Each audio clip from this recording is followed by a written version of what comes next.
ഇറാനിൽ അമേരിക്ക ആക്രമണം നടത്തിയതിന് പിന്നാലെ ഇനിയും ആക്രമണങ്ങൾ ഉണ്ടാകുമെന്ന് അമേരിക്കൻ പ്രസിഡന്റ് ഡൊണാൾഡ് ട്രംപിന്റെ മുന്നറിയിപ്പ് വന്നു. ഇതിന് തിരിച്ചടിയായിട്ടാണ് ഗൾഫ് നാടുകളിലെ ചില രാജ്യങ്ങളിലൊക്കെ തന്നെ ഇറാൻ ആക്രമിക്കുകയാണ്. ഇപ്പോൾ കുവൈറ്റ്, ബഹ്റൈൻ, അതുപോലെ ഖത്തർ ഇവിടങ്ങളിലൊക്കെ തന്നെ സൈറൻ മുഴങ്ങുന്നു എന്ന് നമ്മുടെ പ്രേക്ഷകർ പറയുന്നു. അതുപോലെ അമേരിക്കൻ സേനാ കേന്ദ്രങ്ങളിലാണ് ഇറാൻ പ്രധാനമായും ലക്ഷ്യം വയ്ക്കുന്നത്.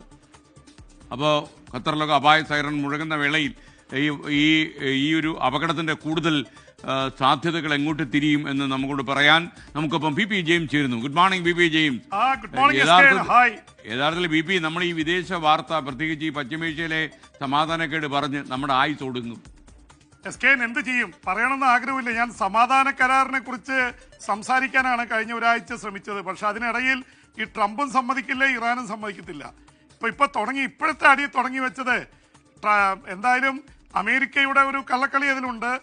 ഈ ഹോർമോസ് കടലിടുക്കിൽ പുതിയ പാത ഒമാനെ കൊണ്ടുണ്ടാക്കി അതിലൂടെ കപ്പലുകൾ തിരിച്ചുവിട്ടതാണ് ഇറാനെ ചൊടിപ്പിച്ചത്. ഇറാൻ കയറി അവിടെ അടിച്ചു, 3 കപ്പലുകൾ ആക്രമിച്ചു. അമേരിക്ക വീണ്ടും ആക്രമണം തുടങ്ങി. ഇപ്പോൾ കുവൈറ്റിലേക്കും ബഹ്റിനിലേക്കും ഒക്കെ ആക്രമണം നടത്തുന്നു ഇറാൻ. അപ്പൊ അടി തിരിച്ചടി എന്ന നിലയിലേക്ക് കാര്യങ്ങൾ മാറിയിരിക്കുകയാണ്. അറിയാലോ, ഇന്നലെ രാത്രി അവിടെ വലിയ ആക്രമണം നടന്നതാണ് ഇറാനിലേക്ക്. 80 കേന്ദ്രങ്ങളാണ് ആക്രമിച്ചത്. ഇപ്പോൾ വീണ്ടും ഇറാന്റെ തീരദേശ നഗരങ്ങളിൽ വലിയ ആക്രമണം നടന്നു എന്ന റിപ്പോർട്ടാണ് വരുന്നത്. ബാന്ദർ അബ്ബാസ്, ഇന്ത്യ ഫണ്ട് ചെയ്ത ചബഹാർ എന്ന തുറമുഖമുണ്ട്. ആ തുറമുഖ നഗരിയിൽ, പ്രത്യേകിച്ച് ഇന്ത്യയെ സംബന്ധിച്ചിടത്തോളം വളരെ തന്ത്രപ്രധാനമാണ്. മധ്യ ഏഷ്യയിലേക്കും അഫ്ഗാനിസ്ഥാനിലേക്കുമുള്ള വഴിയിൽ കയറി അമേരിക്ക ബോംബ് ചെയ്തിരിക്കുന്നു. ബന്ദർ അബ്ബാസ് അത് തീരദേശത്തെ തുറമുഖ നഗരമാണ്. അങ്ങനെയുള്ള സിറിക്ക്, കൊഷാം ഐലൻഡ് തുടങ്ങിയിട്ട് യഥാർത്ഥത്തിൽ ഹോർമൂസ് കടലിടുക്കിനോട് ചേർന്ന് കിടക്കുന്ന ഇറാൻ സിറ്റിയിലെ പ്രധാനപ്പെട്ട തന്ത്രപ്രധാനമായ മിസൈൽ കേന്ദ്രങ്ങൾ, ലോഞ്ചിങ് സ്റ്റേഷൻസ്, റഡാർ കേന്ദ്രങ്ങളൊക്കെ ആക്രമിക്കപ്പെട്ടിരിക്കുകയാണ്. ഉടനെ തന്നെ ഇറാന്റെ മുന്നറിയിപ്പ് വന്നത് ആ തിരിച്ചടി പ്രതീക്ഷ US ബേസുകളിലേക്ക്, കുവൈറ്റിലേക്ക് മിസൈലുകൾ അയച്ചു, ഡ്രോണുകൾ അയച്ചു. അത് പലരും തകർത്തതായി കുവൈറ്റ് പറയുന്നു. ബഹ്റിൻ 5ാം കപ്പൽപ്പടയുടെ ആസ്ഥാനത്തേക്ക് ഈ ആക്രമണം നടന്നിരിക്കുന്നു. അപ്പൊ ഇറാൻ രണ്ടും കൽപ്പിച്ചാണ്.